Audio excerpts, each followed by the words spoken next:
G'day guys, See My Shells here, and today is episode number 4, and that is what types of geocaches are out there.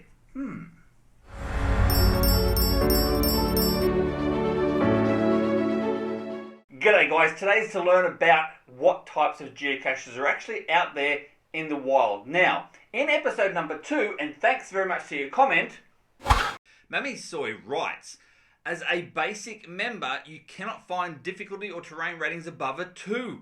Wow. I had to look into this. Guess what? Nope. I've only just realised I've set up another geocaching account as a basic member, and unfortunately guys, you cannot see anything above a DT terrain or difficulty rating of a 2. What that means, and I haven't explained it to you as yet, is that we have difficulty ratings about what types of caches there are, and also what effort is needed to actually find these geocaches. So a difficulty cache of like a 1 is a very easy cache in which you can see and find really quick like that. As opposed to a difficulty number 5, which means it could take you hours, it could take you multiple trips in order to actually locate the container itself. Now when it comes to terrain levels, terrain rating basically means a terrain level of 1 means if you're in a wheelchair you can obtain this cache, you can get your hands on the cache. 1.5 is like a walk in the park, 2 maybe getting a bit harder, all the way up to a terrain rating of 5. Now terrain rating of 5 means you need specialist equipment such as an abseiling gear or scuba gear even, or a kayak or a boat. So with this in mind, unfortunately as a basic member you can only find caches that have got a difficulty and terrain rating of up to and including 2 and 2. So 1, 1.5, 2. Now at the same time, whilst investigating this as well, I found out that on the geocaching.com app, the official app on your phone, you will only ever see one type of geocache. So there's several different types of geocaches that are out there in the wild. So there's ones called traditionals, there's ones called multis, there's a mystery or a puzzle type geocache as well. There are things like an earth cache. There are virtual caches out there, webcams and the like.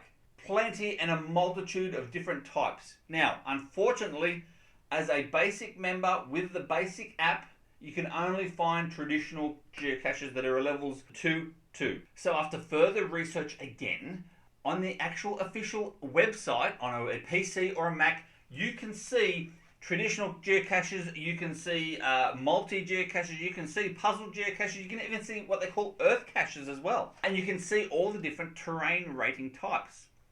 There's one thing though you cannot see, and that is premium only geocaches. And there are a few out there, premiums only. On the next episode in this series, I'm going to show you the benefits of what it is to become a geocaching.com premium member. In the meantime guys, let's go and have a look at the different types of geocaches that are actually available. What we're looking at right here is the official geocaching.com website map. You can see there's 3 different colors there. There's green, orange, and also blue. The greens are what we know as traditionals. These are the ones that you will be able to get. This one here is a 2.5 difficulty, 2.5 terrain, and a regular in size. There's the description right there. It tells you all about the actual particular cache itself. These ones, as I said, you will be able to get if they are from 2-2. The next ones, as you see here, are a multi-cache. They are in orange, and multi-caches are predominantly you need to go to more than one location to actually find the cache. So the one I'm going to choose right here, there it is, called Geomail.